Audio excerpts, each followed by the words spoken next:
Bien, bonjour à toutes et à tous et bienvenue pour le premier des 4 cours qui vont porter sur la cognition sociale.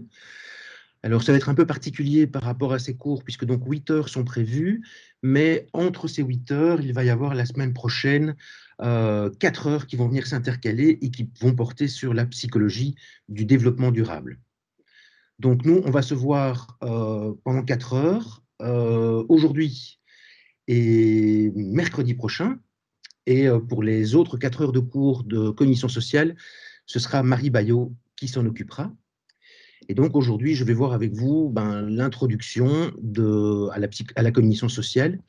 Et voici quel est le programme pour les 8 heures de cours dédiés à la cognition sociale. Cognition sociale, c'est le terme qu'on a utilisé, mais en gros, l'introduction à la psychologie sociale qu'on vous fait. Alors, une petite introduction, pourquoi? Parce que vous allez avoir un cours de psychologie sociale en bac 2 et le prof de psychosocial nous a dit qu'il trouverait un peu dommage qu'on le spoil pour tous les concepts relevant de la psychologie sociale. Donc, je vais m'y prendre d'une manière un peu différente de ce que j'ai fait avec vous jusqu'à présent. Ça va être plutôt light, donc j'imagine que vous ne m'en voudrez pas et avec, si possible, des interactions entre nous. Vous allez voir ce que j'ai préparé. J'espère que ça va bien marcher. Alors, donc, pour les quatre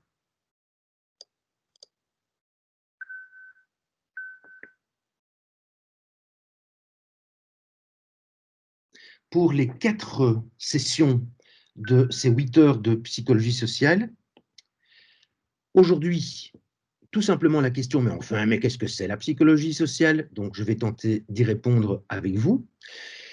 Deuxième sous-partie de ce chapitre, la perception sociale.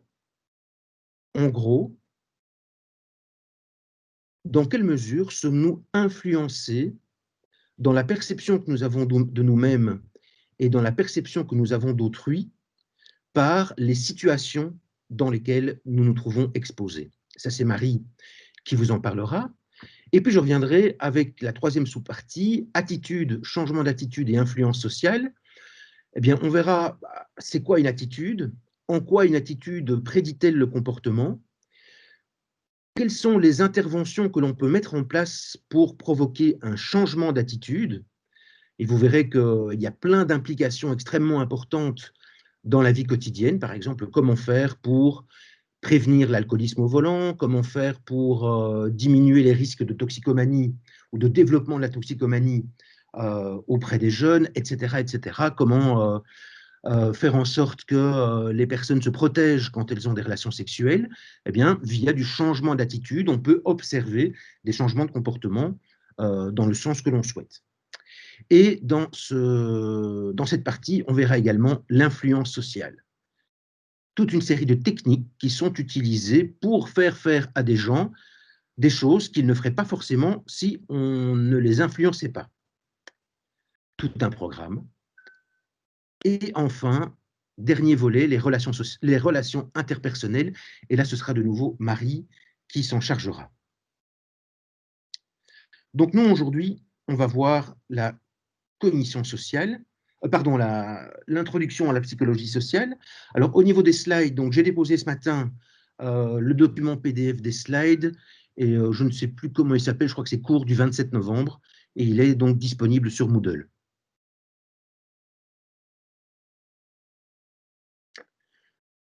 Voilà, voilà. Alors, aujourd'hui, le programme, eh bien, on va faire une petite expérience ensemble pour introduire à la psychologie sociale. Ensuite, je vous proposerai la définition de la psychologie sociale et on aura déjà l'occasion de l'appliquer en interagissant ensemble. Et puis, je vous présenterai via une vidéo une des grandes expériences très célèbres de la psychologie sociale. C'est l'expérience de H sur le conformisme.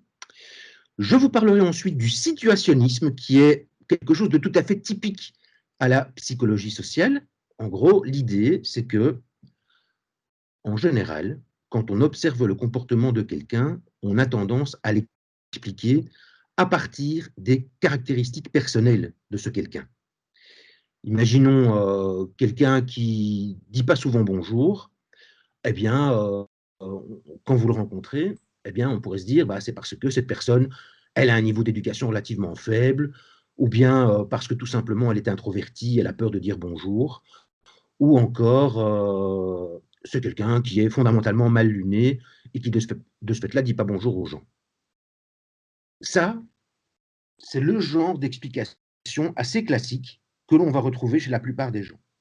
Eh bien, la psychologie sociale, elle n'a pas recours à des explications de ce type-là, elle a recours à des explications situationnelles.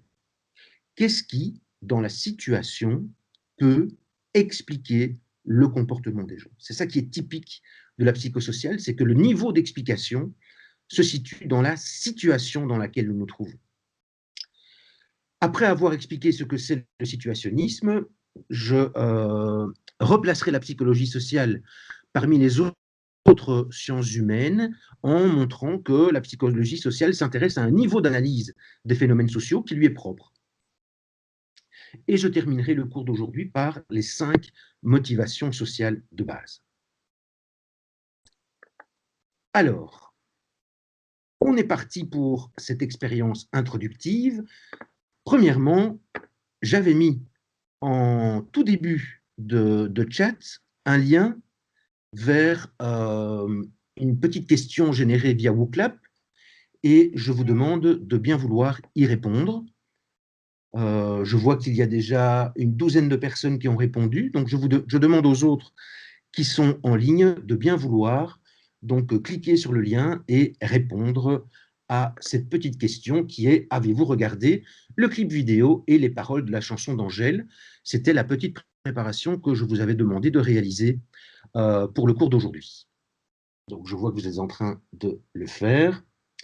C'est tout à fait anonyme, donc ceux qui n'ont pas regardé le clip d'Angèle, vous pouvez dire non sans aucun problème, je ne verrai pas votre nom et je n'aurai donc pas tendance à vous péter particulièrement à l'examen. C'est une blague, bien entendu. Oui, d'accord, c'est une mauvaise blague. Voilà, donc vous êtes en train de répondre. Les réponses fusent. Vous êtes d'une rapidité absolument incroyable. Je vous dis bravo. On arrive à quasi 90 personnes. Le lien WooClap, il est tout au-dessus du chat. Et la chanson d'Angèle, donc que j'avais postée, c'est oui ou non. Et il y avait les liens YouTube pour y accéder.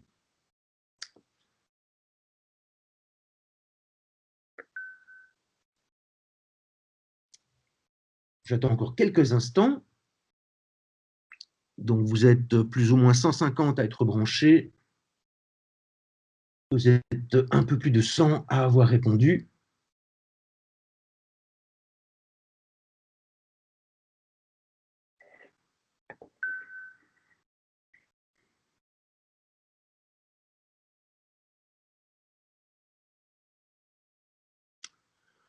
OK. Bien. Il semble que à peu près un peu plus de 80% d'entre vous ont fait le job que je leur avais demandé. Donc regardez le clip vidéo d'Angèle et également les paroles de sa chanson. J'en arrive à ma deuxième question. Qui aime la chanson d'Angèle? Ça, vous avez pas de questions sur Booklab, mais si vous pouviez répondre via le chat, surtout ceux qui disent: «Ouais, j'aime vraiment bien cette chanson».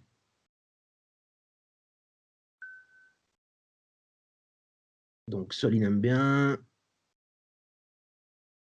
Ah, il y en a quand même pas mal qui aiment bien. Basile qui dit que c'est un piège.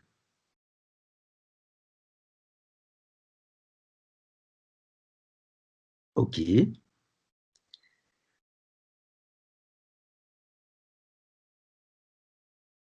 parfait.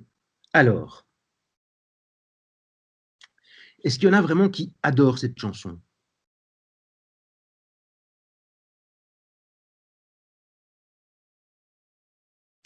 Luna? Elle aime super bien. Cassandra. Bien. Alors, Basile, ce n'était pas un piège, mais j'en arrive à la question qui suit. Qui veut bien la chanter pour nous?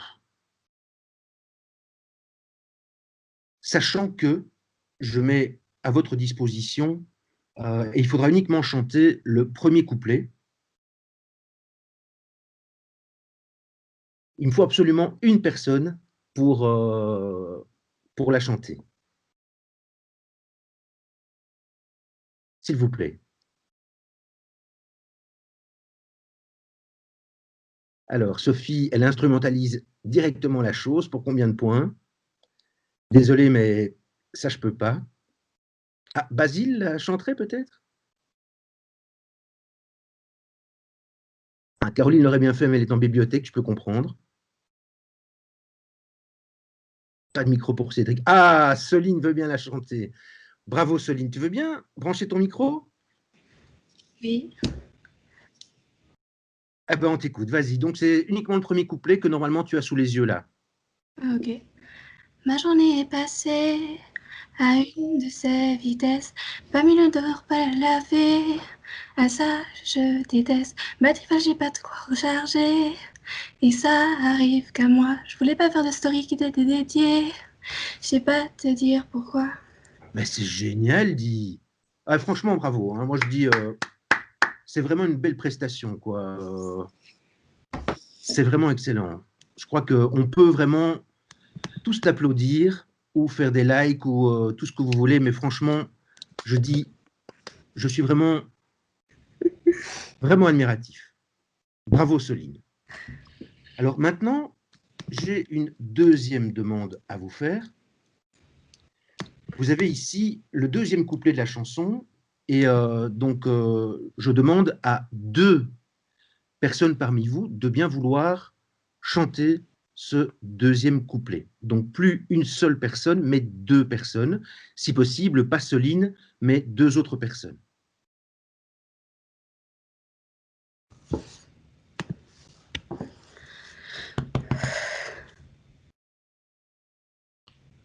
Évidemment, Soline a mis la barre méga haut. Hein. Ça, vous n'êtes pas obligé de faire aussi bien.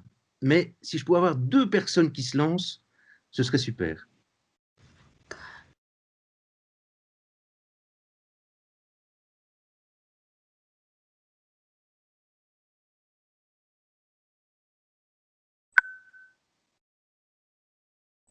C'est vrai, Amy, que le rythme de la chanson, il n'est pas facile. Hein.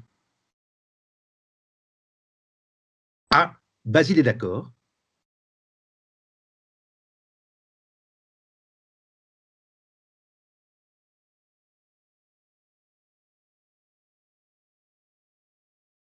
Donc, c'est Basile Huard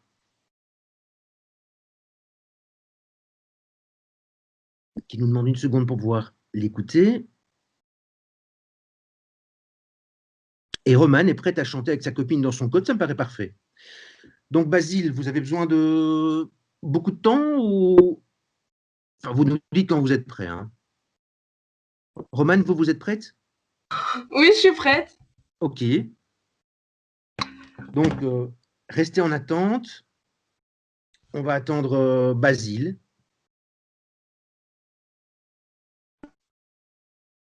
Ok, je suis là. Parfait. Ok, ok. Donc, c'est le deuxième couplet que vous avez sous les yeux. Hein. Ouais, ok, ça va. C'est bon pour vous deux? Enfin, Oui, pour oui. toi, Je pardon. décline toute responsabilité en risque de massacre. C'est Ouais, pas bah, grave, écoute, c'est pas grave. no suicide. Et donc, je vais faire 3, 2, 1 et vous y allez à ce moment-là. Ça va? Ok, ça va. 3, 2, 1, go! Regarde Comment je dans le souris. souris, Regardez, regarde, je je veux veux savoir savoir ce ce que qu'elle t'en t'en dis. dit. Quand Quand sur sur les le copains, c'est faux, peut-être plus fleuri. Plus je ou te plus ça donne, donne pas, je vais pas pas vouloir vouloir m'aimer. m'aimer. Ouais, c'est super, c'est chouette. C'est bien. Bon, comme quoi, il y a moyen de taper la chansonnette sur Teams. Alors, si vous le permettez, je vais compliquer encore un petit peu les choses.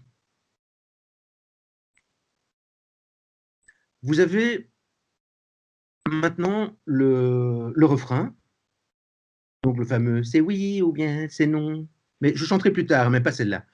Et donc là, je vous propose à la plupart de brancher votre micro et de pousser la chansonnette quand on sera sur le refrain. Alors, ce qu'on va faire maintenant, c'est que je vais demander à Soline, seule, de faire le premier couplet. Tu es d'accord, Soline? Oui. OK. Juste après, c'est Basile, et j'ai oublié qui c'était. C'est Romane, hein? Ouais, c'est Romane et sa cocoteuse de bien vouloir faire le deuxième couplet. Et puis, ceux qui veulent, ils continuent avec le refrain. OK? Donc, et toi, Solène, tu peux continuer avec le deuxième aussi, hein. Pardon, Soline.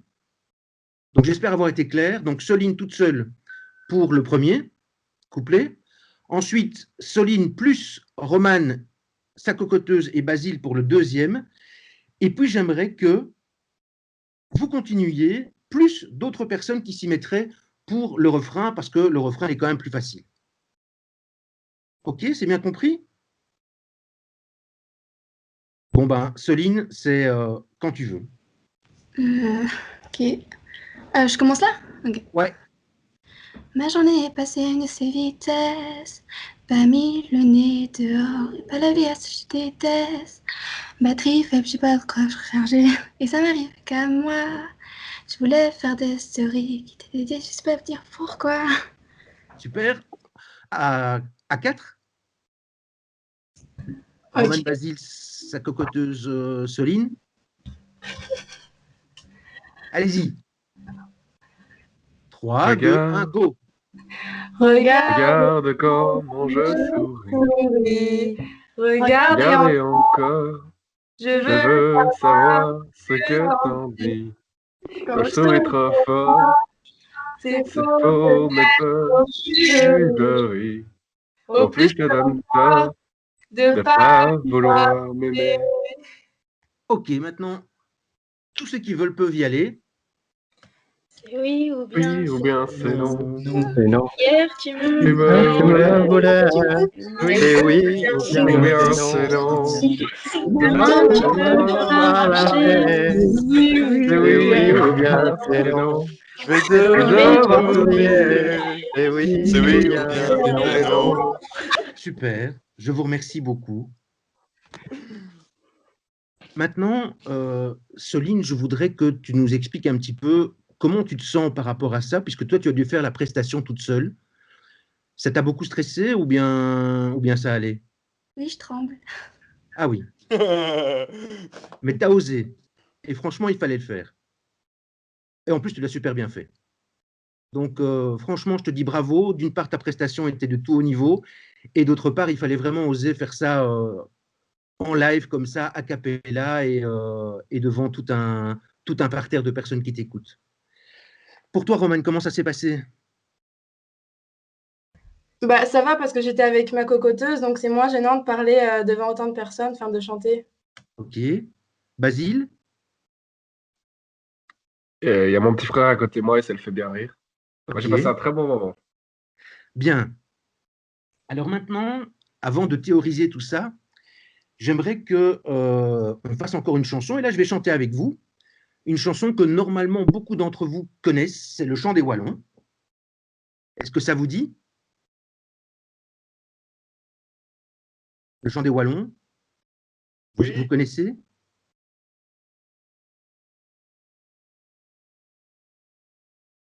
Bon. Par cœur. Alors, il n'y a que les deux premiers couplets, hein. Enfin non, le premier couplet et le refrain. Et ceux qui le connaissent, eh bien, je les invite à le chanter avec moi. Donc, vous ouvrez vos micros. Et Bonjour. bonjour. Ça y est. On est parti? Donc, à mon go, 3, 2, 1, go. Et que jusque tout au bas, l'on remplisse nos verres, qu'on les remplisse encore de la de la même manière, car nous sommes les plus forts buveurs de blonde bière. Car nous restons tous les deux gays, voilà, à point. Ignote de nos aïeux, nom de Dieu, car nous sommes comme nom de Dieu, disciples de Bacchus et du roi Gambrinus. Les flamands et les gueux, à la taille La taille d'athlète, ni même que les cieux nous nous sommes sur la tête, car nous restons de de gays, voilà. Parfait. Ignote de nos aïeux, nom de Dieu, car nous sommes comme nom de Dieu, disciples de Bacchus et du roi Gambrinus. Ok. Super. Bien. Si vous voulez, on remplit les 2 heures de cours. Non, parce que Large. j'ai quand même un peu de matière à vous présenter. Mais maintenant, je voudrais savoir dans quel état affectif vous vous trouvez. Parce que c'est quelque chose d'un peu zarbi qu'on a fait ensemble, à distance en plus. Et est-ce que ça vous met dans un état particulièrement positif pour la suite du cours? Est-ce que vous êtes de meilleure humeur qu'au début du cours?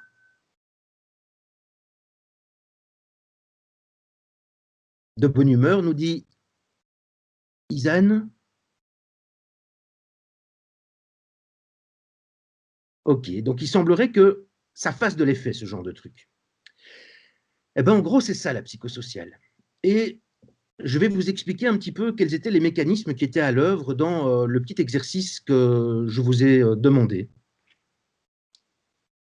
Alors, premièrement, et ne croyez pas que c'est de la manipulation que j'ai faite, hein, c'était vraiment un exemple qui me permettait d'introduire une série de concepts de la psychologie sociale. Eh bien, premièrement, je vous ai demandé qui a fait la préparation que j'avais demandé hier, donc en répondant sur Booklab. Qu'est-ce que ça implique, cette réponse sur Booklab? Eh bien, ça implique que vous vous engagiez comportementalement. C'est déjà un premier élément. Donc, plutôt que d'être passif à écouter le cours, vous avez dû faire une action. Et la recherche en psychosocial nous dit que quand on met un individu en action dans un domaine, par exemple répondre oui ou non sur un questionnaire, ça provoque déjà un début de phénomène d'engagement comportemental. Donc, on est engagé dans quelque chose. Ensuite, pour continuer l'engagement, je vous ai demandé qui avait aimé la chanson.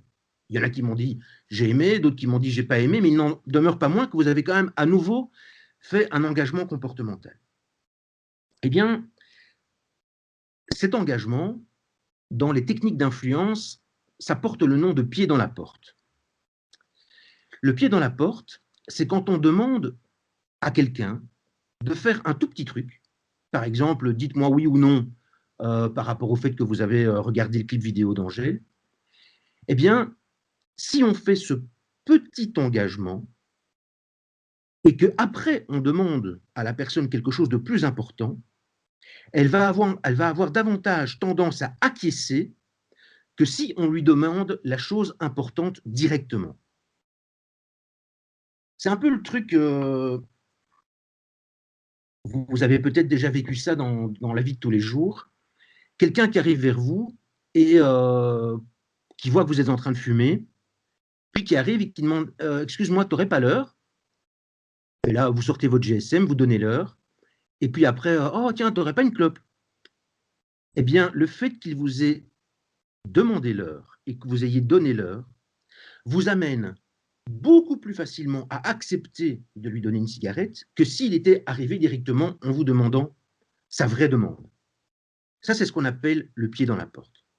Donc, on suscite un premier engagement de tout petit niveau, et puis après, on fait la vraie demande. Donc, c'est une technique d'influence. Ça, c'est la première chose. La deuxième chose qui s'est passée avec cet exemple, c'est que vous avez un type qui s'appelle Frédéric Niels, qui est prof à l'UC Louvain, et qui, à distance, a demandé de vous mettre à chanter. Est-ce que ce serait arrivé si, à distance, quelqu'un qui n'a aucun statut vous avait demandé de le faire? ici, on est dans le registre de ce que l'on appelle la soumission à l'autorité. Il y a des tas de recherches, notamment les recherches extrêmement célèbres de Stanley Milgram, qui montrent que quand une demande est faite de la part de quelqu'un qui a un certain statut, on va avoir tendance à accepter plus facilement la requête de cette personne, même si cette requête est incongrue.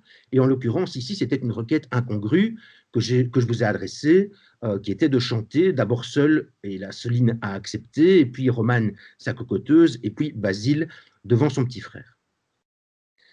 Alors, je ne dis pas que vous êtes des soumis, bien entendu, mais c'est un cas particulier de recherche en psychologie sociale, et ces recherches se sont allées extrêmement loin. Vous pourrez voir ça un peu plus tard avec les recherches de Milgram pour ceux parmi vous qui ne les connaissent pas. On arrive à faire en sorte que, tout simplement, avec de la soumission à l'autorité, des gens tuent d'autres personnes. C'est aussi grave que cela. Et ça permet d'expliquer le comportement de certains en contexte de guerre, par exemple, ou en contexte militaire, qui, donc, simplement parce qu'on leur dit d'exécuter un ordre, eh bien, ils vont mettre à mort ou éventuellement torturer d'autres personnes.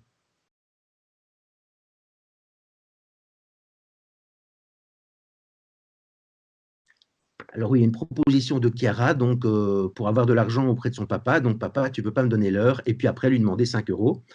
Eh bien, vous me direz si ça marche, mais vous ne direz pas à votre papa que ça vient du prof de psycho, d'accord? Bien, donc ça c'était le deuxième phénomène. Donc le premier phénomène que je voulais illustrer avec cette expérience introductive, c'était le pied dans la porte. Ensuite, soumission à l'autorité.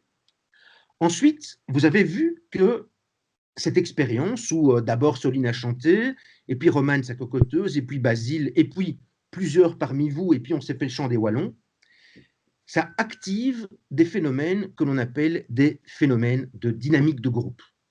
Ça change notre humeur. Ça nous donne envie d'être sympas les uns avec les autres, ça nous donne éventuellement envie de davantage collaborer dans un projet. Ça, c'est un autre des grands chapitres de la psychologie sociale, la dynamique de groupe. Comment faire pour qu'une dynamique collective positive s'installe, mais aussi comment faire pour analyser des dynamiques qui sont tellement négatives que les gens ne veulent pas bosser ensemble et que voilà, leur projet tombe à l'eau. Et enfin, il y a un dernier phénomène que je voulais illustrer avec cette expérience et qui est en lien direct avec le chant des Wallons, c'est le phénomène d'identification au groupe. C'est aussi un chapitre très important de la psychologie sociale. En fait, j'ai activé avec le chant des Wallons un symbole qui a une certaine importance pour les étudiants, peut-être pas tous, mais en tout cas au moins une partie d'entre vous, puisqu'il y en a quand même toute une série qui se sont mis à chanter.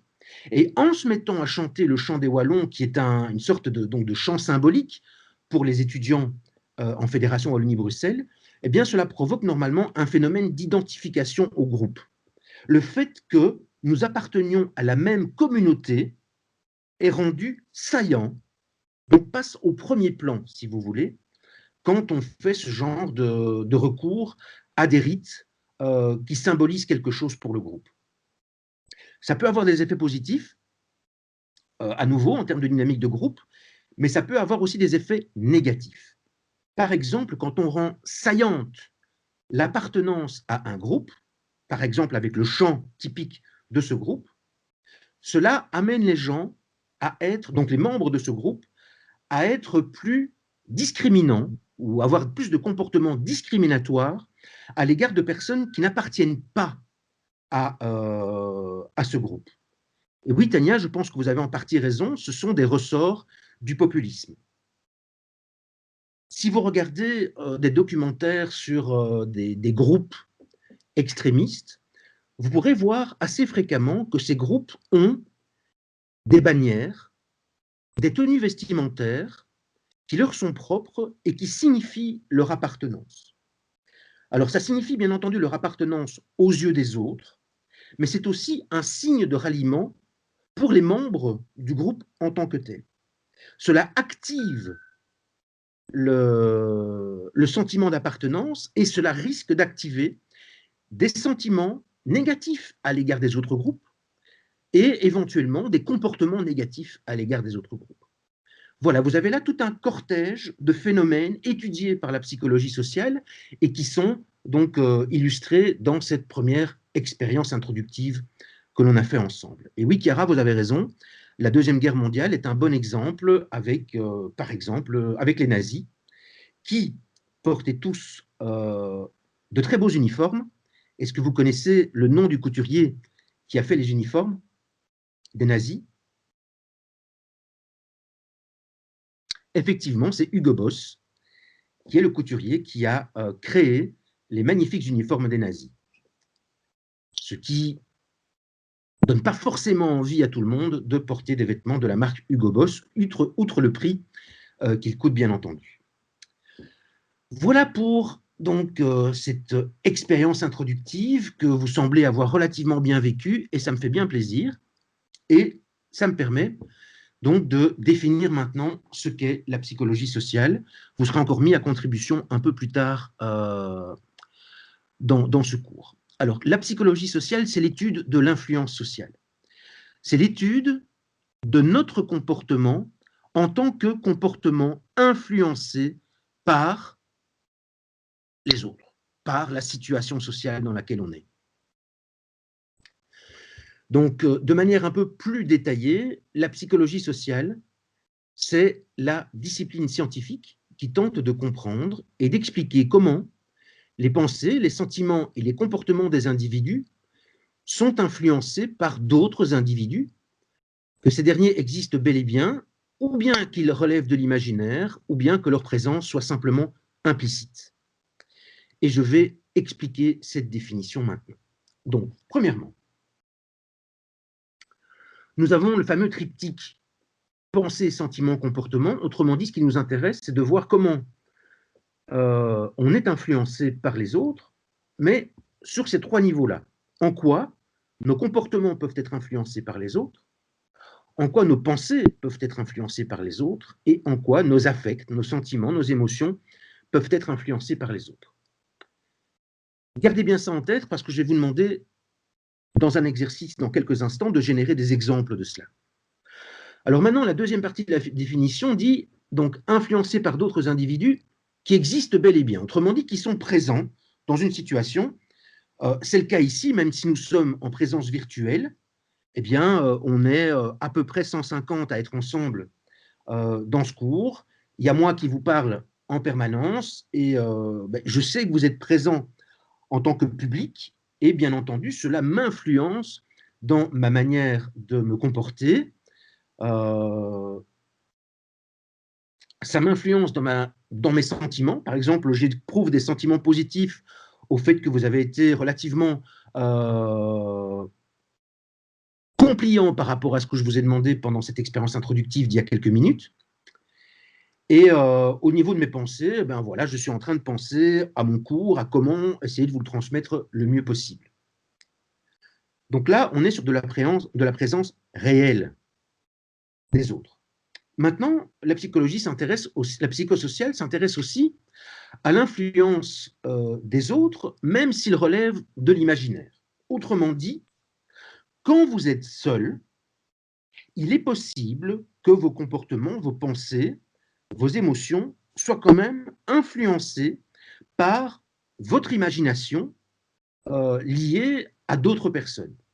Le plus bête exemple que je peux vous donner, c'est le matin, quand vous avez fait votre toilette et que vous vous apprêtez à vous habiller, que vous ouvrez votre garde-robe, eh bien, il n'est pas rare que le choix des vêtements se fasse en fonction des personnes que vous allez rencontrer pendant la journée. Si par exemple vous allez avoir cours à distance toute la journée et que vous n'envisagez pas de sortir de votre chambre, bah, il est possible que vous restiez en pyjama ou que vous vous mettiez bien à l'aise en training. Mais si vous savez que vous allez rencontrer quelqu'un qui vous tient à cœur, par exemple votre petit copain, votre petite copine, eh bien vous allez probablement faire un effort vestimentaire supplémentaire.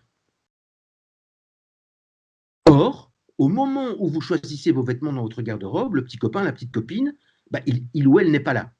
Mais c'est parce que vous imaginez la rencontre dans la journée que vous êtes influencé dans le choix de votre tenue vestimentaire.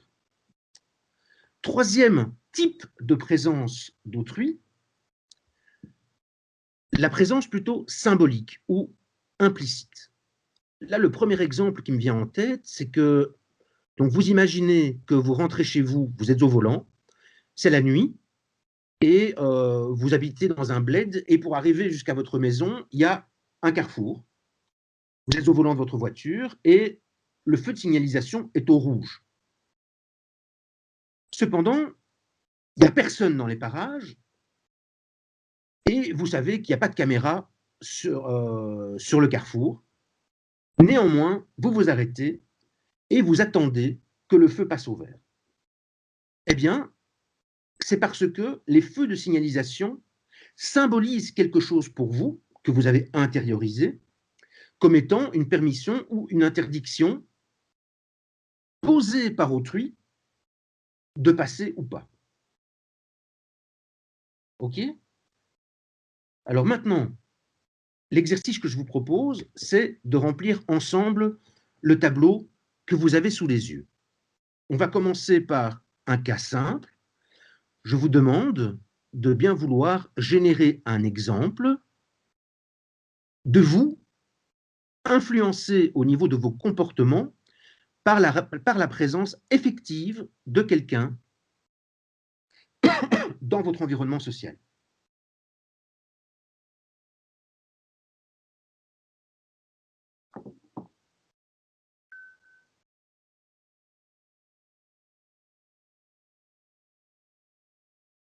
Pour les personnes qui existent réellement, je donnais l'exemple de moi quand je donne cours, sachant que vous êtes là. Et donc, ça affecte mes comportements, mes pensées et mes affects. Alors, Chiara propose effectivement manger correctement quand on mange avec d'autres personnes. Effectivement, on a peut-être plus tendance à faire des efforts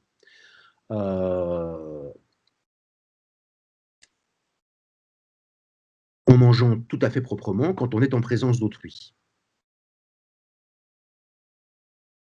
La musique que l'on écoute quand on est en groupe, effectivement, on peut décider de ne pas forcément écouter le dernier single de Rammstein qu'on adore pourtant, parce qu'on est dans un groupe de personnes qui détestent Rammstein. Le langage que l'on emploie selon la personne en face de nous, oui, tout à fait, c'est un excellent exemple de comportement que l'on adopte sur le mode langagier en fonction de la personne qui est en face de nous. Si je suis fatigué seul, je vais me laisser aller, mais si je suis avec d'autres personnes, je vais essayer de moins le montrer et faire ressortir mon énergie. Tout à fait, excellent exemple, Sophie, également. Bien, je vois que vous avez bien compris ce volet-là. Maintenant, le volet pensée.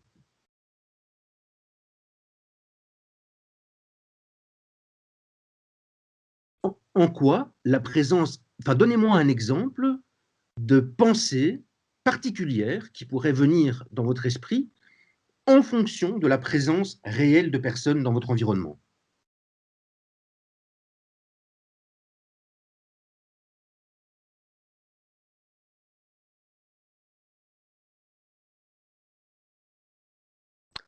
Se forcer à assister aux cours pour rendre fiers ses parents. Oui, donc là, on est plutôt sur une dynamique motivationnelle. Donc... Mais là, Chiara, je demande vraiment la présence réelle, là maintenant. Par exemple, alors, dans un groupe de parole, avoir des pensées plus positives parce que c'est la dynamique du groupe. Tout à fait. Mais là, Tania, on est toujours sur le registre comportemental. Ah oui, non, c'est des pensées plus positives. OK. Quand on remarque que quelqu'un nous regarde, on peut effectivement, ça peut activer des pensées. Je ne peux pas savoir lesquelles, mais oui. Basile, bravo, j'aimerais bien aller me resservir. Ça, c'est la pensée qui vous vient à l'esprit, mais je risque de passer pour un goinfre auprès des autres. Excellent exemple. Le fait de voir un professeur rentrer en classe nous fait penser automatiquement au cours. Oui, tout à fait. Si personne n'aime la chanson d'Angèle, par exemple, alors dire qu'on ne l'aime pas non plus. Là, on est toujours sur le registre comportemental. C'est plutôt le registre des pensées qui m'intéresse ici. Alors, Basile, la honte ou la fierté, non, là, on est dans le registre plutôt des émotions. Les vis-à-vis que l'on a des personnes via des rumeurs que l'on doit inhiber pour leur parler gentiment malgré ce que l'on pense. Donc oui, on a des idées préconçues à propos des personnes que l'on doit éventuellement inhiber quand on est en interaction avec elles. Oui, bon exemple. Je passe maintenant aux affects. Donc, dans quelle mesure des situations sociales auxquelles on est réellement confronté peuvent activer des affects chez nous, qu'ils soient positifs ou négatifs.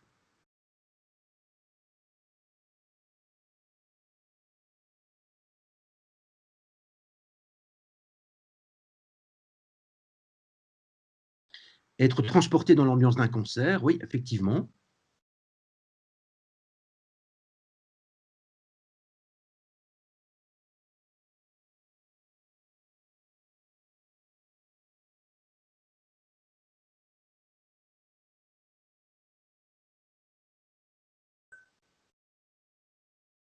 Oui, assister à l'enterrement de quelqu'un, là, c'est plutôt fort, effectivement. D'autant plus que si c'était un proche, on va bien entendu éprouver du chagrin. Oui, tout à fait. Et ce chagrin sera augmenté par la présence des autres personnes qui sont tristes aussi. Tout à fait, Caroline, voir quelqu'un qu'on apprécie va probablement activer la joie. Le Noël en famille va aussi probablement provoquer des émotions. Espérons des émotions positives, mais ce n'est pas forcé. Surtout quand Tati Daniel est présente et qu'on sait que c'est une vieille chiante. Les remarques négatives venant d'un groupe lorsque l'on est la seule face au groupe, oui, tout à fait. L'indignation collective dans une manifestation, excellent exemple. Bravo. Maintenant, nous allons passer au registre de la présence imaginaire d'autrui. Donc, vous êtes seul, mais vous adoptez des comportements particuliers parce que vous imaginez d'autres personnes. L'exemple que j'avais donné, c'était le choix des vêtements dans la garde-robe au matin parce que vous anticipez que vous allez rencontrer d'autres personnes durant la journée. Est-ce que vous pourriez générer d'autres exemples?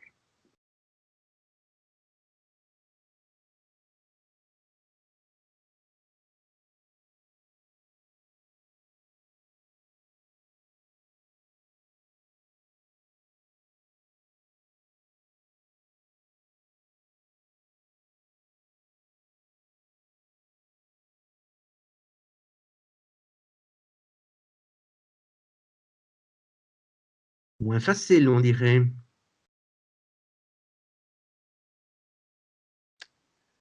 Tout ce qu'on dit sur les réseaux sociaux, tout ce que évidemment, les personnes... Oula, j'ai perdu le fil, j'arrive pas à remonter. Ah si. Faire du sport pour ressembler à quelqu'un, tout à fait, bon exemple. Pour un camp scout, préparer des affaires qu'on va pouvoir salir, ouais. Le fait de ranger quelque chose comme à son habitude, parce qu'on sait que c'est ce que nos parents voudraient quand ils sont là, tout à fait.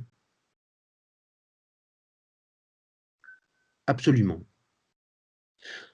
Cette histoire de réseaux sociaux, c'est possible aussi. Donc, quand vous faites un post sur les réseaux sociaux, les gens ne sont pas là pendant que vous écrivez votre post, mais vous écrivez votre post, donc vous avez ce comportement en anticipant les réactions que les personnes vont avoir par rapport à ce post.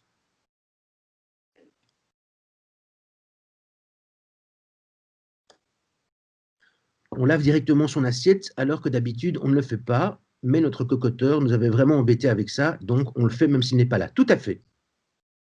Nickel. Alors, maintenant, au niveau de la présence symbolique. Donc, il y a... Oh, pardon, non, j'ai zappé les pensées. Donc, dans quelle mesure nos pensées peuvent-elles être affectées parce que nous imaginons des personnes qui ne sont pas présentes physiquement au moment où ces pensées sont activées?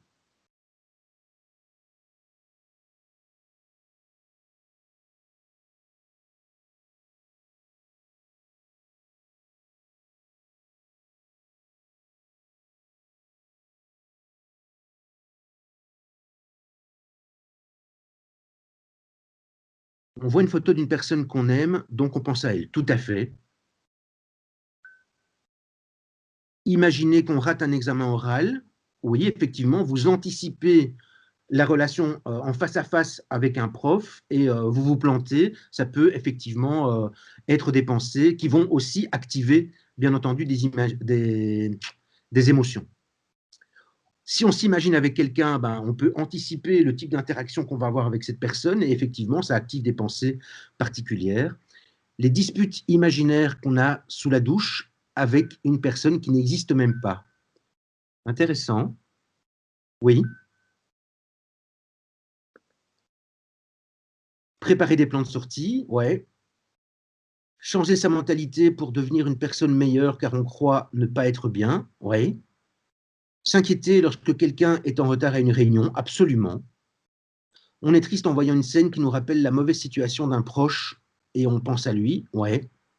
Penser à quelque chose de mal et ensuite se dire et si mes proches décédés voyaient ça et changer de pensée, ok. Eh bien là, en fait, on a fait un mix donc de pensée et d'affect, donc c'est parfait. Maintenant, dans quelle mesure est-ce que la présence d'un objet symbolique, donc vous ne pensez pas aux autres, mais il y a dans votre environnement un objet symbolique et cela va affecter vos comportements? Est-ce que vous auriez un exemple?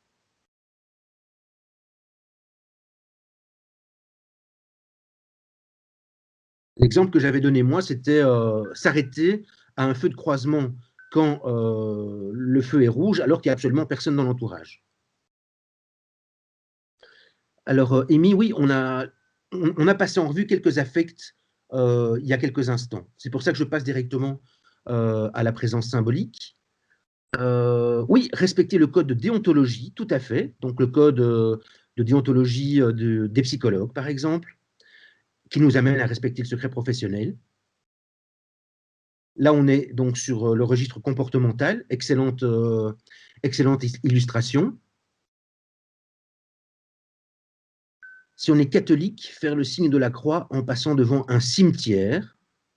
Oui, tout à fait. Respecter la liberté d'expression. Alors maintenant, au niveau des pensées et des affects, est-ce que vous auriez des illustrations à proposer?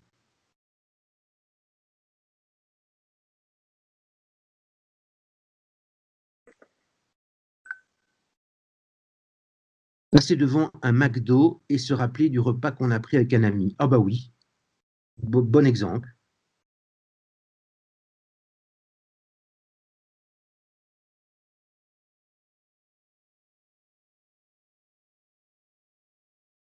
Ça active des pensées, ça active probablement des affects aussi.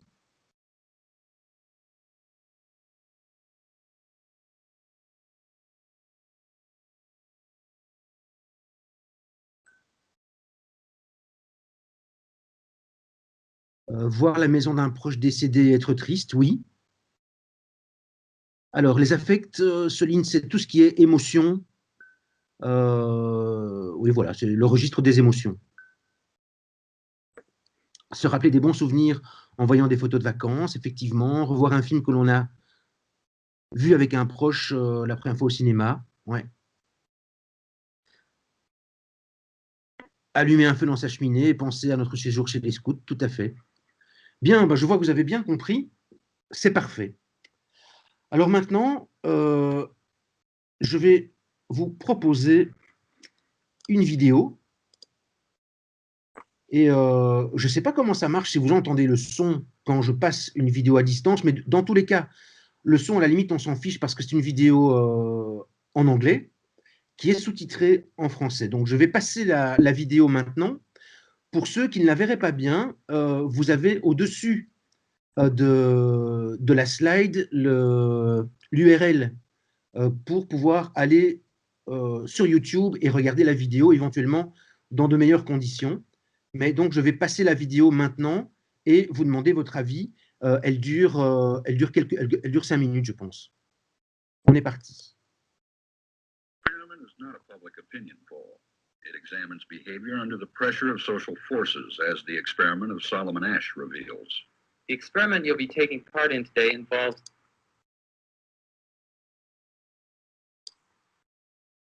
vous voyez que je me... Ah ben voilà, elle est déjà dans le chat. Merci Caroline. Et donc, je continue pour ce... Experiment is not a public opinion poll. It examines behavior under the pressure of social forces, as the experiment of Solomon Asch reveals. The experiment you'll be taking part in today involves the perception of lengths of lines. As you can see here, I have a number of cards, and on each card there are several lines. Your task is a very simple one. You're to look at the line on the left and determine which of the 3 lines on the right is equal to it in length. All right, we'll proceed in this order. You'll give your answer. Only one of the people in the group is a real subject, the 5th person with the white T-shirt. The others are confederates of the experimenter and have been told to give wrong answers on some of the trials. The experiment begins uneventfully as subjects give their judgments. 2, 2, 2, 2, 2, 3, 3, 3, 3. But on the 3rd trial, something happens. 2, 2, 2, 2, 2. The subject denies the evidence of his own eyes and yields to group influence. Asch found subjects went along with the group on 37% of the critical trials. But he found through interviews that they went along with the group for different reasons. 1. They must be right. There are 4 of them and 1 of me. 1. This subject's yielding is based on a distortion of his judgment. He genuinely believes that the group is correct. 1. 1. 1. 2. 1. 2. 2. 2. I know they're wrong, but why should I make waves? 2. In this case, the subject knows he is right, but goes along to avoid the discomfort of disagreeing with the group.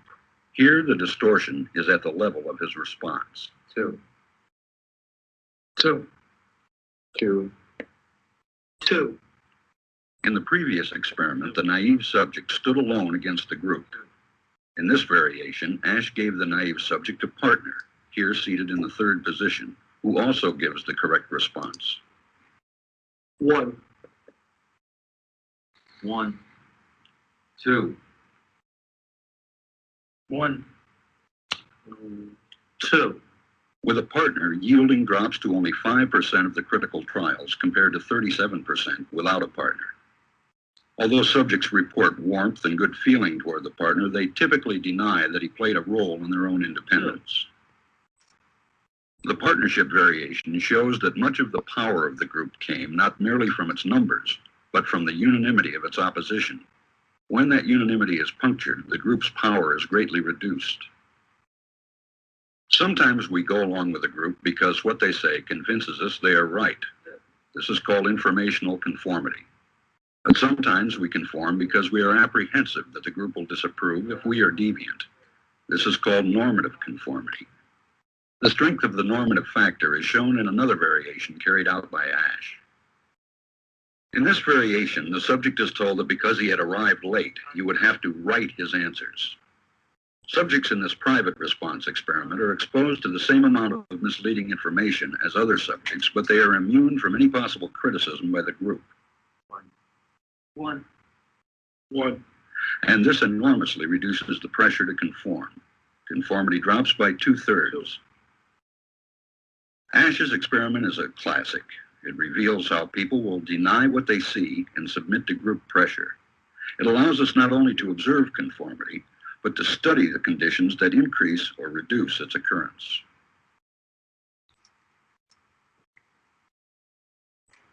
Bien.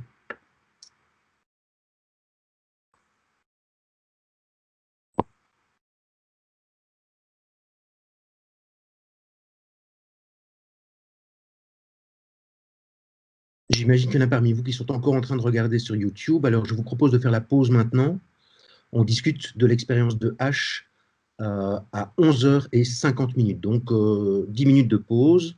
Regardez à votre aise la séquence et puis on en discute. À tout de suite.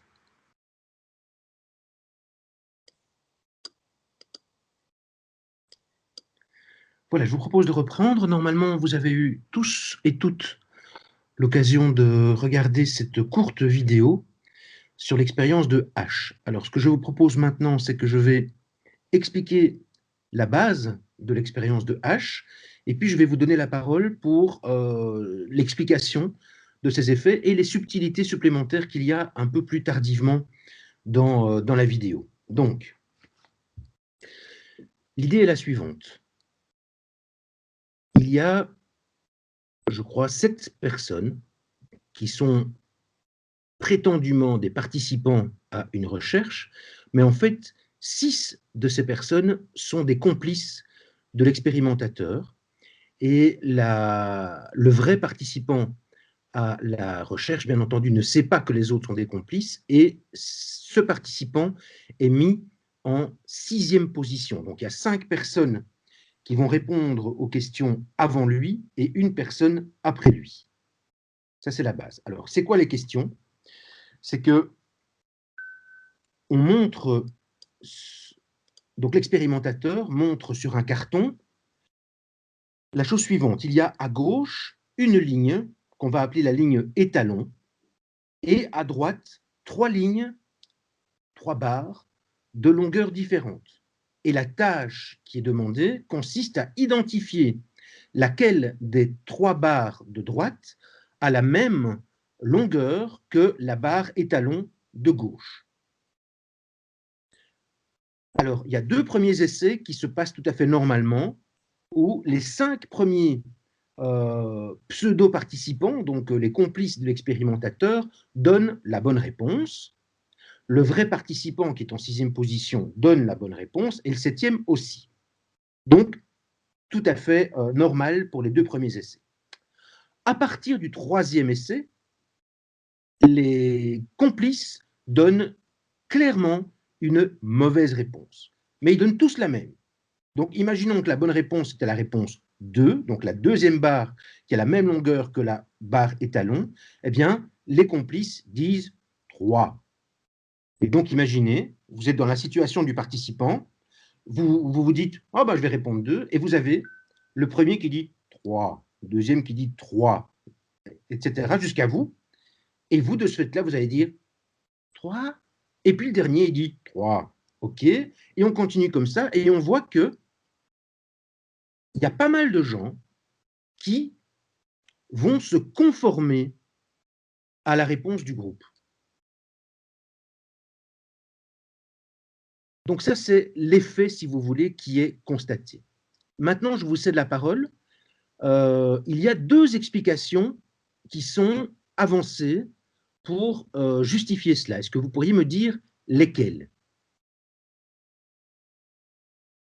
Quelles sont les explications de cet effet?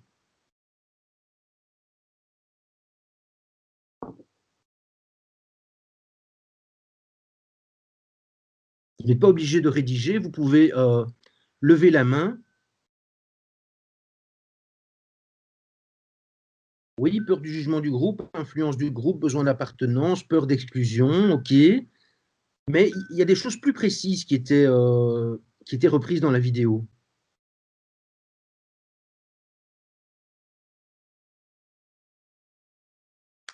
Oui, Margot donne la première explication, enfin plus ou moins.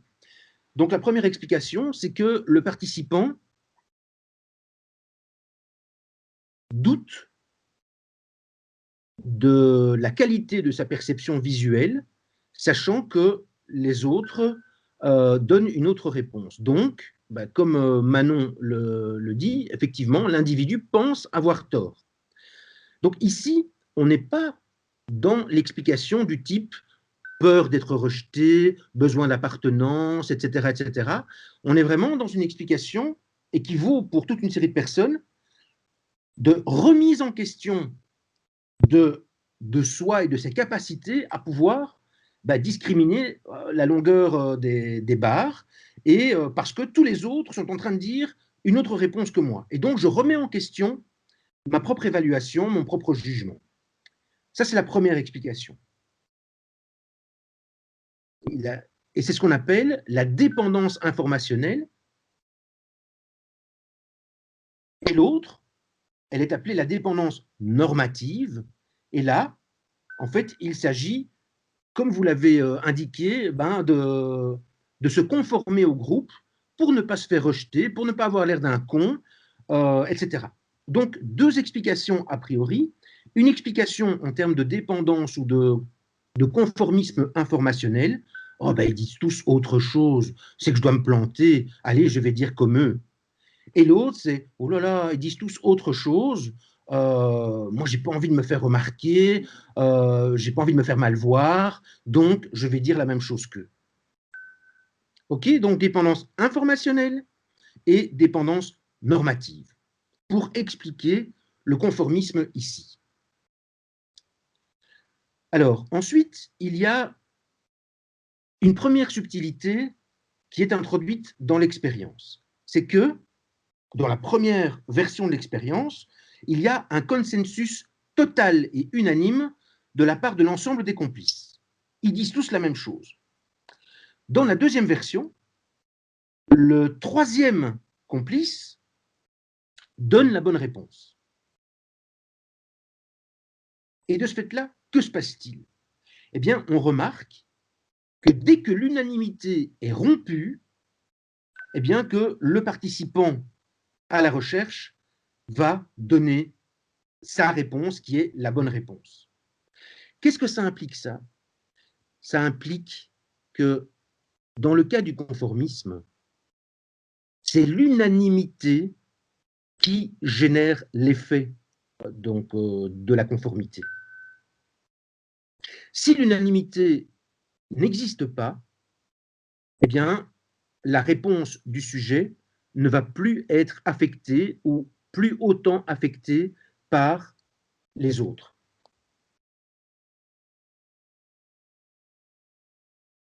Donc, en gros, dans une situation sociale, si vous vous retrouvez dans un groupe et vous devez donner un point de vue par rapport à un thème, et que tous les membres du groupe adoptent le même point de vue en ayant l'air d'être assez sûrs d'eux, cela accroît la probabilité que vous disiez la même chose qu'eux. Ça accroît aussi la possibilité que vous vous mettiez à penser la même chose qu'eux. Ce n'est pas sûr, mais ça peut arriver. Le risque est là. Par contre, s'il n'y a pas unanimité dans le groupe, vous aurez plus tendance à exprimer votre propre jugement. Ensuite, il y a une petite variante supplémentaire, c'est qu'on explique aux participants à la recherche que comme il arrive plus tard que les autres, il se met sur le côté et il ne doit pas donner ses réponses oralement, il doit les écrire dans un petit calepin. Dans ce cas-là, comme il ne doit pas affirmer sa différence devant les autres et simplement l'écrire sur un petit calepin, eh bien là, il ne va pas se conformer, il va rester sur son opinion, sur son évaluation initiale. Donc, c'est vraiment très, très important, ce genre de recherche, en termes d'implication que cela peut avoir dans notre fonctionnement en groupe. Alors, étant donné que je ne suis pas un spécialiste de ce genre de choses, ça m'intéresse énormément, bien sûr, mais je ne suis pas les recherches à ce sujet-là, mais ça vaudrait vraiment la peine de voir s'il n'y a pas des recherches qui montrent que ce conformisme, on le retrouve également sur les réseaux sociaux. Il y a une personne qui se met à balancer un truc, ceux qui sont d'accord disent « Oh ouais, t'as raison, t'as raison, t'as raison, t'as raison », et de ce fait-là, les autres qui ne partagent pas le même avis vont peut-être être réticents à le signaler parce qu'il y a cette pression du groupe et un risque de rejet qui pourrait en découler. Voilà, donc tout ce qui est soumission à l'autorité, conformisme et soumission aux normes, c'est vraiment quelque chose. Alors, avez-vous vu la vidéo avec l'expérience de H appliquée à une salle d'attente? Des personnes se lèvent au son d'une sonnette. Ah oui, oui, oui, simplement parce que les autres le font. Et cela continue même quand tous les complices ont quitté la salle. Tout à fait. Merci Tania de me rappeler cela. Donc pour celles et ceux qui n'auraient pas vu cette vidéo qui est tout à fait excellente parce que ça rajoute un côté drôle, eh bien, Imaginez que vous entriez dans une salle d'attente, vous vous installez, il y a déjà d'autres personnes qui sont présentes dans cette salle d'attente, donc qui étaient là avant vous, et une sonnerie retentit, et au son de la sonnerie, les autres personnes se lèvent, restent debout pendant quelques secondes, et puis se rasseyent.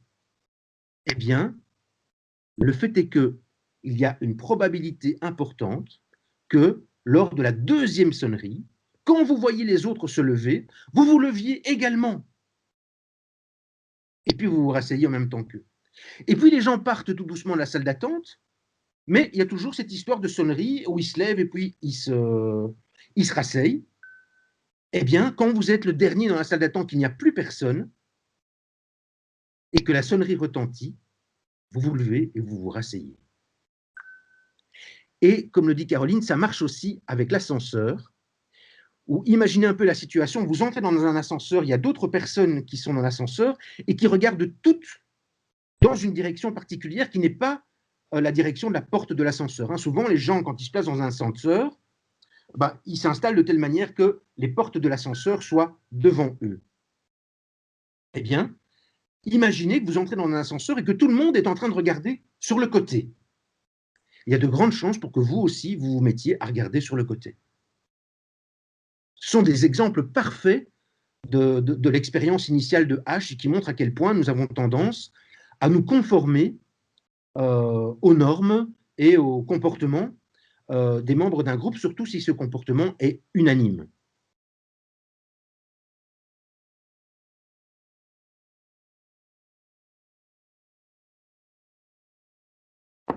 Voilà pour cette illustration qui est vraiment un des beaux exemples de recherche que l'on fait en psychologie sociale.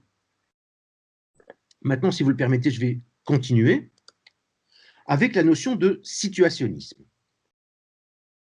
Pour faire simple, dans beaucoup de situations, quand on essaye d'expliquer le comportement de quelqu'un, on a recours à des explications que l'on appelle personnologiques. Autrement dit, je sais, ce n'est pas un mot français, autrement dit, les premières explications du comportement d'un individu qui nous viennent à l'esprit sont souvent des explications en termes de caractère, d'état d'esprit, d'état d'humeur.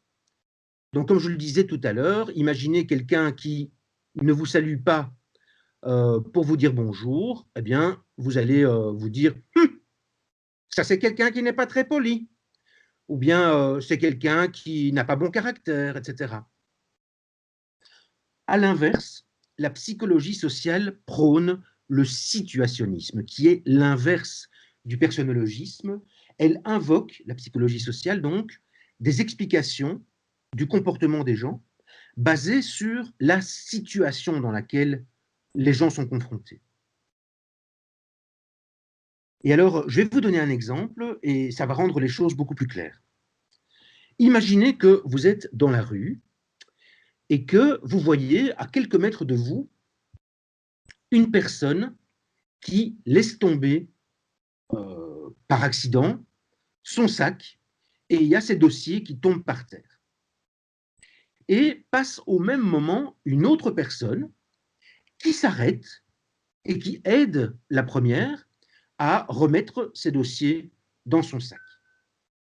Quel est le genre d'explication que l'on va donner a priori à ce genre de comportement? Eh bien, quand on fait la recherche, donc quand on va demander aux gens ce qu'ils en pensent, la plupart des gens disent « Oh, ben ça, c'est vraiment quelqu'un d'altruiste. C'est quelqu'un qui aime bien aider les autres, etc., etc. » Donc, une explication de type personnologiste. D'accord? Eh bien, je vais maintenant vous parler d'une expérience réalisée il y a bien longtemps, en 1972, par Eisen et Levin, et que je trouve assez sympa. Alors, bien entendu, c'était dans un contexte tout à fait différent du contexte que vous connaissez actuellement. C'était un contexte où les téléphones portables n'existaient pas encore et où on pouvait trouver, dans la plupart des rues, des cabines téléphoniques. Vous avez peut-être déjà vu des cabines téléphoniques, même si vous êtes né à la période GSM depuis toujours.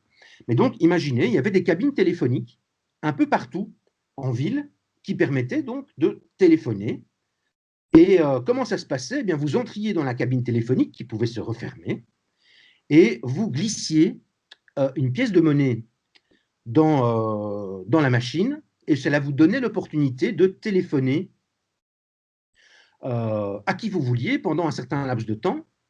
Et quand vous raccrochiez le combiné de téléphone avant que le temps ne soit écoulé, le temps total, eh bien, il y a des pièces de monnaie qui retombaient dans une sorte de petit, je sais pas moi, de petit réceptacle. Et donc, on regardait systématiquement dans le petit réceptacle pour choper la monnaie de retour, parce que tout n'avait pas été consommé. D'accord? Donc ça, c'est une situation un peu historique que vous ne connaîtrez peut-être jamais. Eh bien, imaginez que Eisen et Levin, ce qu'ils ont fait, c'est qu'ils ont mis dans le petit réceptacle de la monnaie en trop. Autrement dit, imaginez une personne qui entre dans la cabine téléphonique pour se mettre à téléphoner, elle introduit de la monnaie, elle téléphone, et puis elle met sa main dans le petit réceptacle pour choper la monnaie qui resterait potentiellement, et elle voit qu'il reste beaucoup trop de monnaie. Donc c'est quelque chose de positif qui lui arrive. Et ça arrive dans un cas sur deux. Donc dans un cas sur deux, il y a trop de monnaie qui est dans le petit réceptacle, et dans l'autre cas, rien n'a été ajouté, c'est la situation normale. Ensuite, la personne sort de la cabine téléphonique, et c'est là que l'expérience se déroule réellement.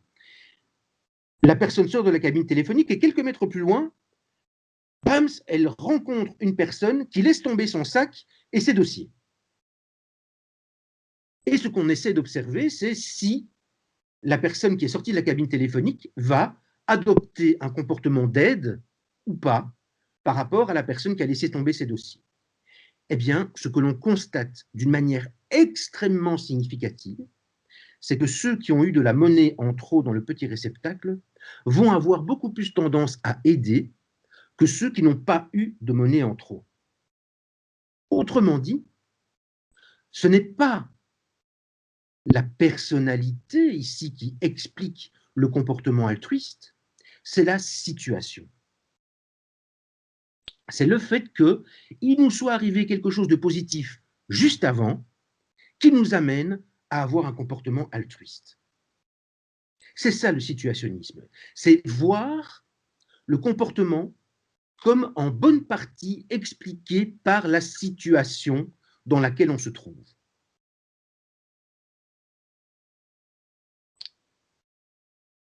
Voilà pour le situationnisme. Et cela, alors, Christian, c'est une excellente question que vous posez. La monnaie représente une récompense et ils sentent le besoin de payer cette récompense. Autrement dit, il y aurait une sorte de norme de réciprocité à laquelle nous adhérerions tous et toutes. Si nous recevons quelque chose, on doit rendre en retour. C'est une bonne interprétation de ces résultats, mais ce n'est pas forcément la seule. Donc je pense que vous êtes dans le vrai, mais il y a d'autres choses qui peuvent potentiellement expliquer cet effet.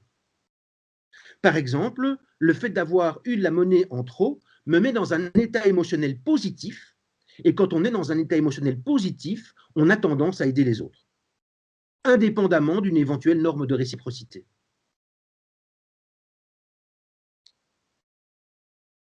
Alors maintenant, j'en arrive à un slide un peu plus complexe pour essayer de situer le niveau d'explication de la psychologie sociale par rapport aux autres niveaux d'explication dans les sciences humaines. Effectivement, souligne quand on est en colère, cela diminue notre propension à aider autrui et de façon majeure. Alors, ici, vous avez à gauche l'individu et les différents facteurs qui peuvent expliquer sur une base individuelle son comportement. Il y a d'une part des facteurs génétiques, d'autre part des facteurs culturels, donc la socialisation de l'individu l'amène à adopter des comportements particuliers en situation sociale, mais aussi ses expériences de vie.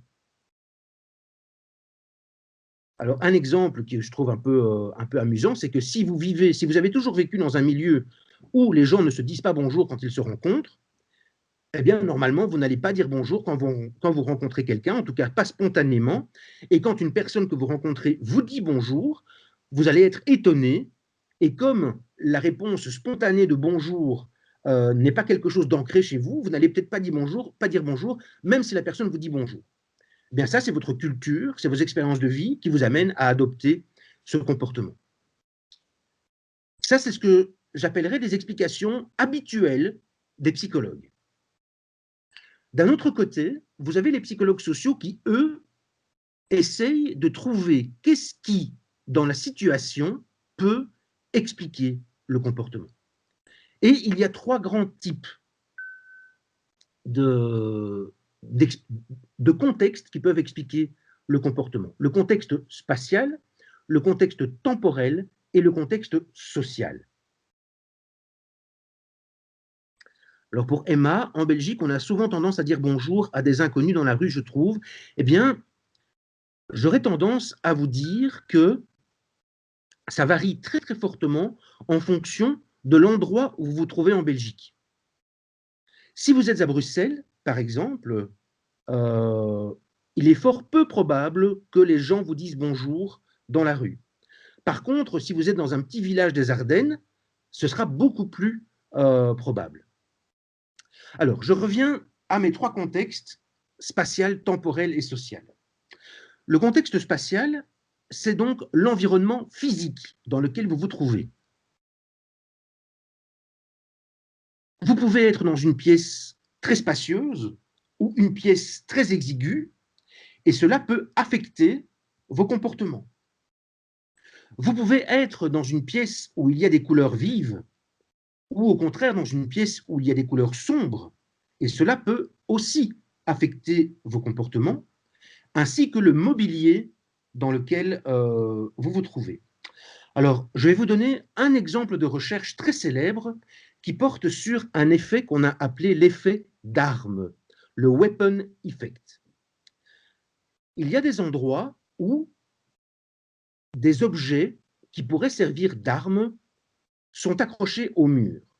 Je pense par exemple à des bâtiments administratifs dans lesquels il y a une hache qui est au mur, hache dont on est susceptible de se servir en cas d'incendie pour casser une cloison ou une porte pour pouvoir s'enfuir. Ça peut être présent dans notre environnement. Eh bien, des psychologues sociaux ont montré que quand ce genre d'objet qui peut servir d'arme est présent dans notre environnement, cela augmente la probabilité de comportements agressifs et violents. Désolé, je n'ai pas trouvé ce que vous cherchez. Donc, le contexte spatial peut impacter notre comportement. D'un autre côté, le contexte temporel peut impacter notre comportement. Si nous sommes pressés, nous allons nous comporter autrement que si nous sommes plutôt cool, qu'on a le temps. Si une personne vous demande son chemin et que vous êtes particulièrement pressé, ben vous allez dire un truc « non, j'ai pas le temps, désolé !» et vous allez continuer. Si vous avez bien le temps, il est plus que probable que vous vous arrêtiez et que vous aidiez cette personne. Et enfin, le contexte social, qui est bien entendu le contexte le plus étudié par les psychologues sociaux, c'est la présence d'autrui. Mais il peut y avoir des tas d'autrui différents, et ces différences d'autrui vont avoir un impact majeur sur nos comportements. Je suis un homme, jusqu'à preuve du contraire, et imaginez que je sois dans une pièce avec plein de femmes. Je vais probablement me comporter différemment par rapport à une situation où je serais dans une pièce avec plein d'autres hommes. Je suis un homme bleu-blanc belge, cela peut affecter, enfin, mon comportement peut être affecté si je me retrouve dans un endroit où il n'y a que des personnes asiatiques ou africaines ou américaines ou que sais-je. Donc, vous voyez à quel point le contexte social peut être extrêmement varié en fonction de notre genre. Ouais, bleu-blanc belge, c'est un terme que j'utilise pour qualifier la belgitude profonde qui m'habite. Et en fait, bleu-blanc belge, c'est une race de vaches. Et voilà. Alors, le contexte temporel, c'est quoi? Eh bien, c'est le fait que vous soyez pressé ou non.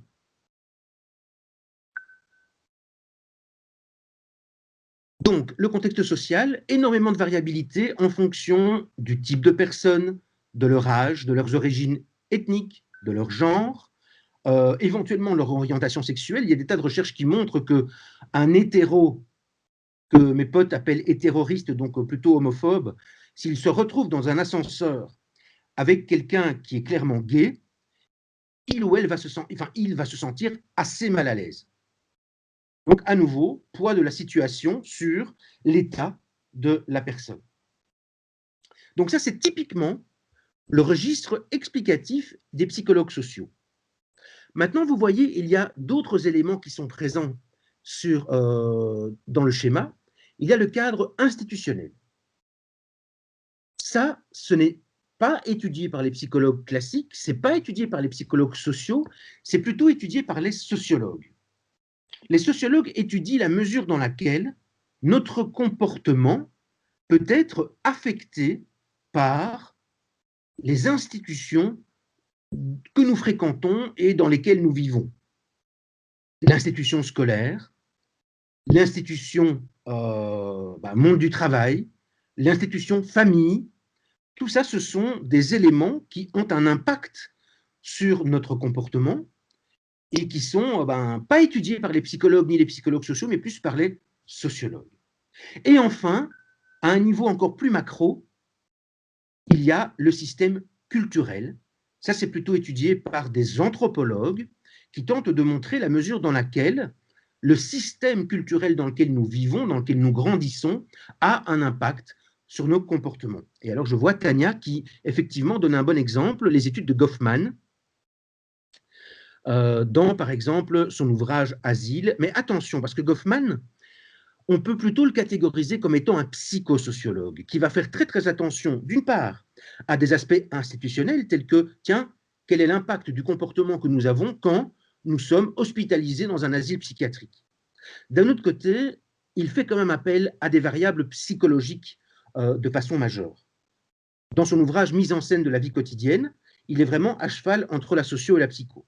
Par contre, si vous allez vers des auteurs tels que Émile Durkheim, tels que Max Weber, surtout Max Weber, que vous avez peut-être vu avec Marc Zune dans votre cours de socio que vous avez maintenant, lui, il tente d'expliquer le comportement sur la base des grandes institutions, par exemple les institutions religieuses. Donc, au cas où ça vous intéresse, et j'espère que c'est le cas, donc Max Weber a écrit un bouquin qui s'appelle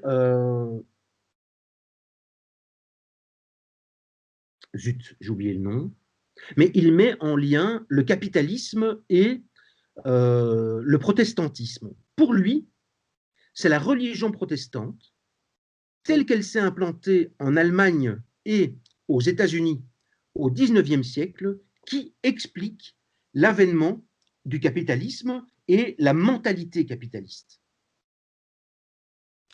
En gros, ceux qui sont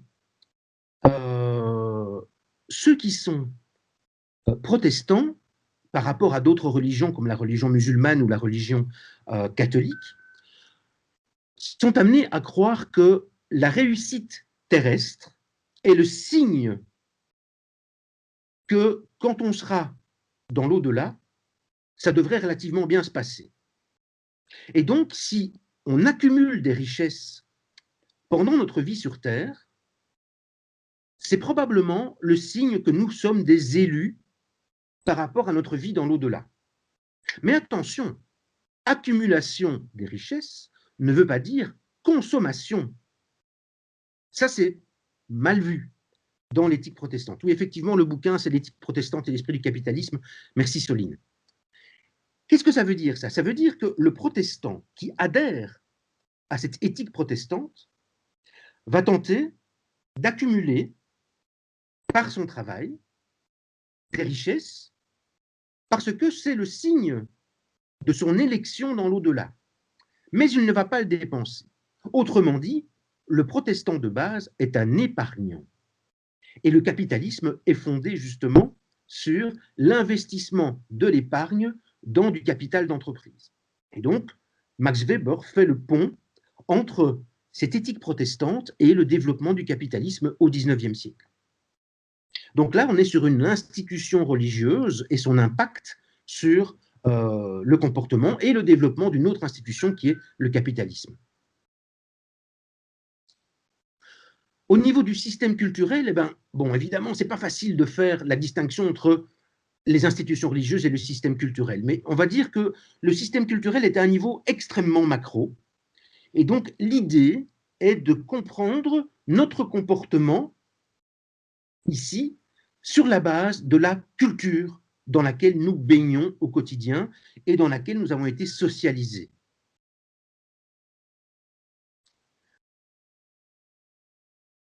Alors, Caroline demande, concernant les gènes avec l'individu sur le schéma, vous avez un exemple SVP? Oui, il y a des gènes qui ont été identifiés comme étant les gènes de l'extraversion.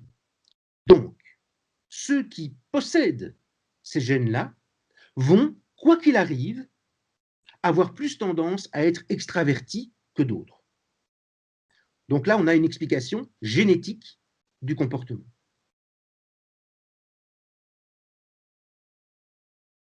Bien, comme ça, vous pouvez localiser où se trouve la psychologie sociale par rapport aux autres sciences humaines, telles que la socio, l'anthropo et la psychologie classique, si vous voulez. L'idéal, bien sûr, quand vous étudiez un phénomène, c'est un regard interdisciplinaire, où se croisent ces différents niveaux d'analyse, parce que c'est là que se situe la richesse de ce que nous, en tant qu'universitaires, on peut apporter. Donc un regard de spécialiste dans un domaine, mais aussi un regard croisé par rapport à différentes perspectives. Et c'est là vraiment que se situe la richesse du travail que l'on fait. Alors, je vais continuer et vous demander de générer l'un ou l'autre exemple, par exemple de comportement qui pourrait être affecté par le contexte spatial dans lequel nous nous trouvons. Vous pouvez penser à vos expériences personnelles où vous vous êtes comporté d'une manière spécifique parce que vous étiez dans un endroit, donc physiquement, particulier.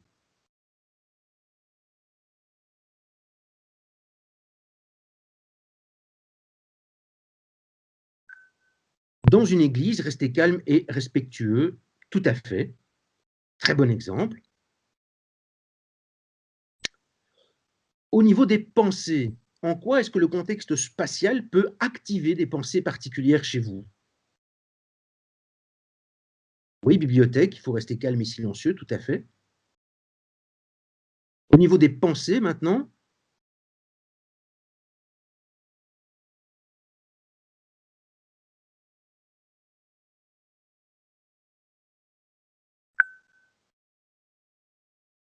un musée donne des pensées créatives, excellent exemple. Penser aux examens quand on est au Socrate, oui, malheureusement. Quand je suis en amphi, je pense aux cours que j'ai, oui. OK. Lieu historique lourd d'histoire, excellent exemple également.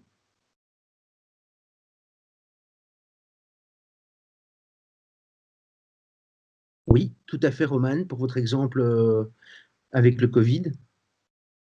À part que là, il y a des gens qui sont présents. Être dans la nature et sur l'accès, se sentir étouffé dans une pièce étroite, tout à fait. Bien, maintenant, passons au contexte social. Donc, il y avait un premier exemple très, très bon qui avait été donné, qui était, imaginez, vous avez des gens autour de vous et vous avez un besoin de tousser, mais vous allez éviter de tousser parce que sinon, les gens vont vous regarder comme si vous étiez le pestiféré Covid de service. Et donc, vous allez vous retenir de tousser.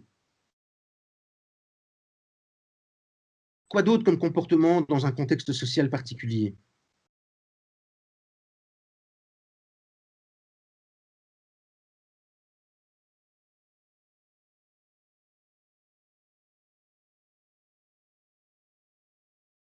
Entretien d'embauche, se montrer sous son meilleur jour, excellent exemple. Alors maintenant, au niveau des pensées et des émotions qui pourraient être activées par un contexte social particulier, Oui, ne pas crier bombe dans un avion, tout à fait. Au niveau pensée et affect, contexte social.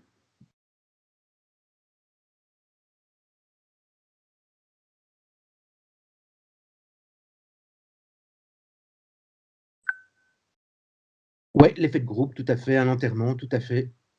Et enfin, le contexte temporel, est-ce qu'il y a déjà des situations où la pression du temps vous a amené à vous comporter d'une manière particulière avec autrui?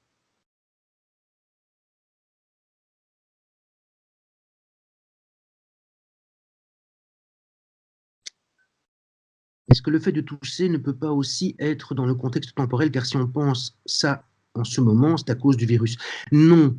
En fait, le contexte temporel, c'est plutôt la pression du temps. Ce n'est pas le moment spécifique Covid, c'est plutôt la pression du temps. Oui, klaxonner en voiture parce qu'on est en retard, excellent exemple.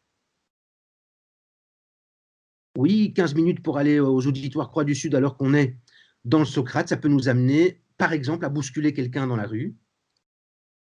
Zapper l'histoire du soir de son gamin parce qu'il est trop tard, excellent exemple, Tania.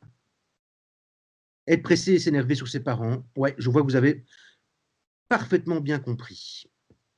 Alors, il y a une dernière partie que je voulais voir avec vous aujourd'hui. Je vais consacrer le quart d'heure qui nous reste à cela. C'est la partie consacrée aux motivations sociales de base.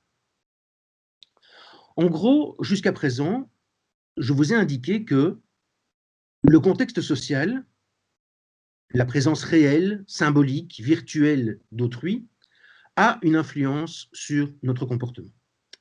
Eh bien, il y a une auteure qui s'appelle Suzanne Fiske qui dit que l'influence du contexte social, donc tous ces processus étudiés par les psychologues sociaux, résulterait d'un processus d'adaptation à la vie avec autrui.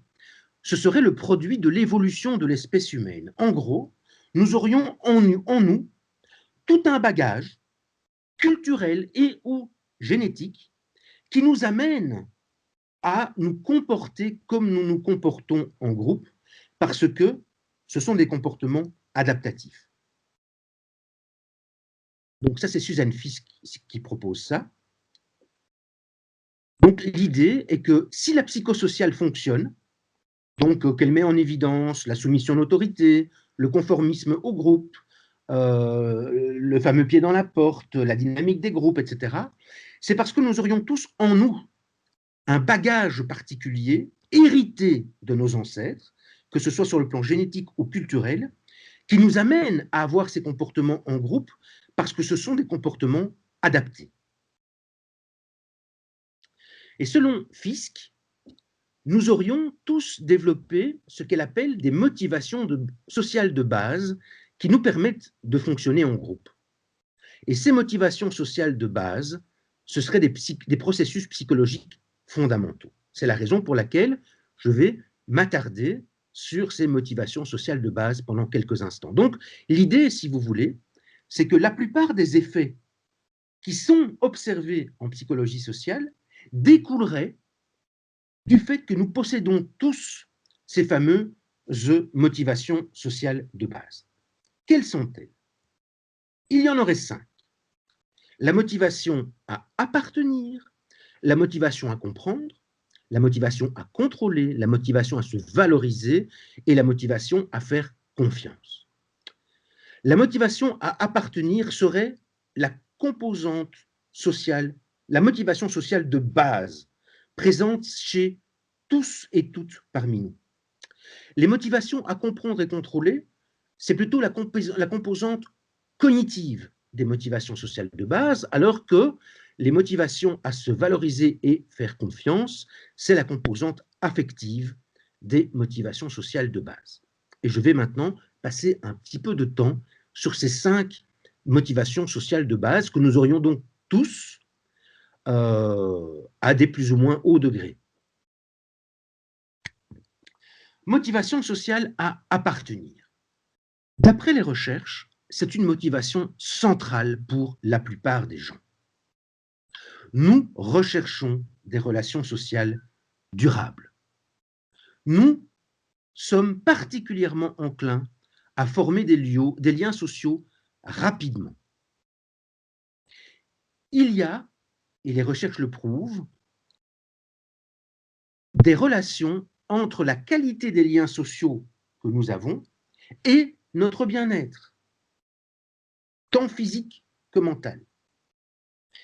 Il y a des relations entre le phénomène d'exclusion sociale et l'humeur négative, la mauvaise santé mentale et physique et les comportements destructeurs. Donc, une personne qui serait exclue d'un groupe. Prenons comme exemple, ah oui, mais non, vous n'êtes pas de la même génération que moi.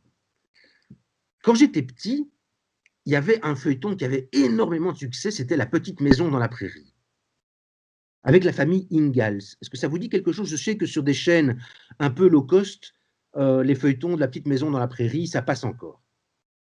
Je vois qu'il y a des oui. J'imagine qu'il y a des gens à qui ça ne dit rien.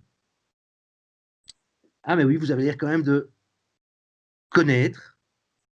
Donc voilà, dans La Petite Maison dans la Prairie, on est dans le Far West et il y a une famille gentille, la famille Ingalls, avec Charles Ingalls, avec Madame Ingalls, j'ai oublié son nom, et les petites filles, à Marie, à Laura, etc. Et c'est vraiment des gens gentils, hein, donc c'est vraiment le mythe de la famille parfaite. Et alors, dans le village, il y a une méchante. J'ai oublié son nom, et c'est vraiment la vilaine, quoi. Elle a son mari qui est complètement soumis, et elle a 2 enfants, une fille et un garçon. Le garçon, c'est un peu le Bénet de service, et la fille, c'est le portrait craché de sa mère. Donc voilà, Nelly, tout à fait. Ce sont les Olson. Ah ben, je vois que vous avez une culture télévisuelle impressionnante. Parfait, je vois que ça vous dit quelque chose. Eh bien, imaginons ce village du Far West, avec une famille gentille, une famille méchante, et la méchante qui trouve comme bonne idée de répandre une rumeur à propos de la famille gentille, comme quoi ils auraient fait quelque chose de mal. Donc, Madame Olson dit que les Ingalls, ils ont fait des choses pas bien, du style je ne les ai pas vus à l'église depuis longtemps, à mon avis, ce ne sont pas de bons croyants. Ou bien pire, hein, je crois qu'ils font des choses sexuelles entre eux. Enfin, vous imaginez le genre de choses qui, dans un petit bled du fin fond des États-Unis, peut avoir de l'impact. Eh bien, le fait de répandre des rumeurs sur une famille peut provoquer dans un village assez aisément un phénomène qu'on appelle l'ostracisme. Donc, l'exclusion de certaines personnes par rapport au groupe village. Et quand ce genre de phénomène arrive, et qu'il y a des psychologues sur place qui peuvent prendre des mesures de la santé mentale, de la santé physique, etc., on voit que les gens qui sont exclus eh bien, sont à risque de développer des problèmes, tant au niveau physique que mental. Alors ça, c'était l'exemple un peu comique et caricatural, mais qu'en est-il des personnes séropositives, donc des personnes porteuses du virus du sida? Maintenant, c'est beaucoup moins le cas qu'auparavant, mais ma génération est appelée la génération sida, puisque j'étais adolescent dans les années 80, et le virus du sida a été découvert en 1984, et il y avait pas mal de stéréotypes qui circulaient, notamment que le sida, c'était la punition de Dieu par rapport aux PD, par rapport aux prostituées et par rapport aux camés. Et il y a des personnes qui se sont mis à croire ce genre de choses. Et il y a des personnes qui se sont dit aussi, oh là là, il vaut mieux ne pas fréquenter des séropositifs parce qu'ils pourraient nous donner la maladie. Vous savez, il y a des gens toujours très très bêtes, quand on leur dit on peut choper le sida uniquement si transfusion sanguine, si rapport sexuel, blablabla, enfin non protégé, ils vont quand même se dire il suffit qu'un séropositif me regarde à moins de 5 mètres pour me donner la maladie. Hein, ça peut exister, hein, ce genre de croyance complètement farfelue. Et là, on a pu observer dans fin des années 80 et pendant les années 90 des mouvements d'exclusion des personnes séropositives. Et de ce fait-là, les personnes séropositives particulièrement exclues, eh bien, quand on leur prenait une prise de sang au niveau de leur lymphocyte T4, comme vous le savez probablement, dans le sida, les lymphocytes T4, c'est ce qui est particulièrement attaqué par le virus. Et donc, la chute des lymphocytes T4 va provoquer une chute très importante de l'immunité. Et de ce fait-là, la personne séropositive dont les lymphocytes T4 ont fortement diminué risque de choper la plupart des maladies qu'elle peut rencontrer. Eh bien, on observe que les séropositifs exclus, on observait chez eux une chute plus importante du nombre de lymphocytes T4, ce qui les rendait donc plus vulnérables par rapport aux maladies.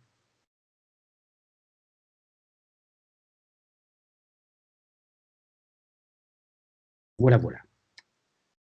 Donc ça, c'était pour montrer à quel point l'appartenance sociale est quelque chose d'important. Au niveau individuel, mais ça bénéficie aussi au groupe. Quand les gens sont motivés à appartenir au groupe, cela a un impact sur les comportements de coopération, sur les comportements de coordination de l'action, et de ce fait-là, sur l'efficacité du groupe. Donc si on est dans un groupe dans lequel on est content d'appartenir et que ce groupe a un projet, eh bien le fait d'être content d'appartenir à ce groupe va faciliter la coopération, la coordination et donc l'atteinte des projets. Et oui, Tania, vous avez raison, l'exclusion des migrants, c'est aussi quelque chose qui est particulièrement criant à l'heure actuelle. Donc voilà pour l'appartenance, la motivation à appartenir. Motivation à comprendre. Il y a des recherches qui montrent aussi que se sentir capable de comprendre, réduire l'incertitude par rapport à l'environnement, donner du sens à l'environnement et à ce qui nous arrive, c'est une motivation cognitive fondamentale. Mais c'est aussi une motivation sociale, parce que la plupart des événements que nous devons comprendre, ce sont des événements sociaux. Il vous est arrivé un événement un peu étrange tout à l'heure, c'est que le prof bizarre de psychologie vous a demandé de chanter. C'est quand même pas quelque chose de tout à fait habituel, et donc vous vous êtes peut-être posé des questions par rapport à ça. Vous vous êtes dit assez rapidement, ah bah oui, il voulait faire un exemple sympa et mettre une bonne ambiance dans le cours. Effectivement, c'était ça, et aussi illustrer la psychosociale, mais il y en a peut-être parmi vous qui ont peut-être été un peu choqués par ce qui s'est passé, qui se sont sentis mal à l'aise. Mais moi, j'ai pas envie de chanter ici. En plus, il se met lui-même à chanter le chant des Wallons, c'est vraiment un bizarre. Est-ce que j'ai envie d'avoir cours avec des gens bizarres comme ça, etc., etc. Donc, nous avons envie de comprendre notre environnement social. Quand il nous arrive une expérience de vie, et je crois que Bernard Rimet vous en a parlé, en tout cas via ses clips vidéo, nous faisons du partage social de nos émotions. Ce n'est pas seulement pour partager nos émotions, c'est aussi pour partager l'interprétation que nous faisons de cet événement. Et savoir que dans notre entourage, quand nous partageons notre interprétation de ce qui nous arrive, les gens nous disent « oui, tu as raison » ou bien « non, j'aurais plutôt interprété ça autrement ». Donc nous avons une motivation sociale à discuter de ce que nous vivons afin de mieux comprendre et mieux mettre du sens sur ce que nous vivons. Et tout cela, ça nous amène à avoir ce que certains sociologues appellent une vie dans un monde de sens partagé. Alors c'est peut-être un peu complexe, mais je crois que Rimet en a parlé. Il y a entre nous un monde de sens partagé. Nous donnons la même définition, le même sens à toute une série de choses auxquelles nous sommes confrontés. Et de ce fait-là, ça nous permet de communiquer plus facilement entre nous, mais ça nous donne aussi le même type de compréhension de notre environnement. Et de ce fait-là, on n'a pas besoin de parler beaucoup pour être d'accord par rapport à certaines choses. Bien entendu, il y a des désaccords, mais il y a un monde commun de signification partagée entre nous. Et cela nous permet de réduire l'incertitude par rapport à notre environnement, ça nous permet de lui donner du sens, parce qu'il y a un sens commun partagé. Et ça, c'est important pour la plupart des gens. Et ces compréhensions partagées, eh bien, en psychologie sociale, on les appelle souvent des représentations sociales. Donc une compréhension partagée qui permet de comprendre rapidement notre environnement et qui nous aide pour nous adapter à la vie en groupe. Voilà pour cette deuxième motivation sociale.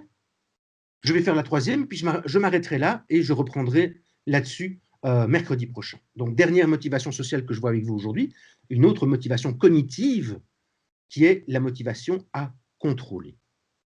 En gros, on est motivé à nous sentir compétents et efficaces. Sinon, cela mine notre estime de nous-mêmes. Et il y a plein de recherches à propos de ce fameux contrôle pour lequel nous sommes motivés. Et ces recherches portent le nom de recherche sur le lieu de contrôle, locus of control.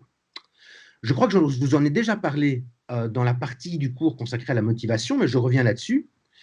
Il y a entre nous des gens qui sont assez convaincus que la plupart des choses qui leur arrivent, c'est sur la base de leur action personnelle. D'autres qui sont convaincus que beaucoup de choses qui leur arrivent, eh ben, c'est le fruit du hasard. Les premiers ont un lieu de contrôle interne, les seconds ont un lieu de contrôle externe. Les recherches montrent que dans les cultures occidentales, la plupart des gens ont un lieu de contrôle interne. Par contre, dans les sociétés collectivistes, en Asie, en Afrique, les gens ont plutôt un lieu de contrôle externe. Le contrôle, comment est-ce qu'on se persuade qu'on l'a? Eh bien parce qu'on se persuade qu'il y a un lien, un rapport de contingence entre notre action et les changements dans l'environnement. Si j'étudie, j'aurai au moins 15 à l'examen de psycho général. Mon action a un impact sur l'environnement, l'obtention d'un 15 à l'examen. Et nous faisons, semble-t-il, des efforts importants pour maintenir notre impression de contrôle, donc notre impression que notre action impacte, influence l'environnement dans lequel nous vivons. Les recherches montrent que le besoin de contrôle se développe très tôt dans la vie. Il semblerait que ce soit présent avant même l'âge de 1 an. Donc après quelques mois, on voit que le besoin de contrôle est déjà en train de se développer. Et l'impression de contrôle, donc le fait qu'on a un bon contrôle sur ce qui nous arrive via nos actions, eh bien, c'est associé à la santé physique, la santé psychique et le bien-être. Voilà qui clôture ce que j'avais envie de vous raconter aujourd'hui. Je reprendrai donc mercredi prochain avec les 2 dernières motivations sociales de base, et puis nous envisagerons attitude, changement d'attitude et influence sociale. Mais je vois une question, j'ai une question un peu hors sujet, mais c'est quoi la différence avec la sociologie et la psychologie sociale? Bien, je propose de répondre à cette question dans quelques instants. Je salue tous les autres qui n'ont pas de questions, je leur souhaite une excellente fin de semaine, et donc je vous demande, Emma, de rester en ligne pour que je réponde à votre question. D'autres qui auraient envie d'entendre la réponse ou qui auraient d'autres questions restent en ligne aussi, et pour les autres, donc on se retrouve mercredi prochain. D'ici là, portez-vous bien.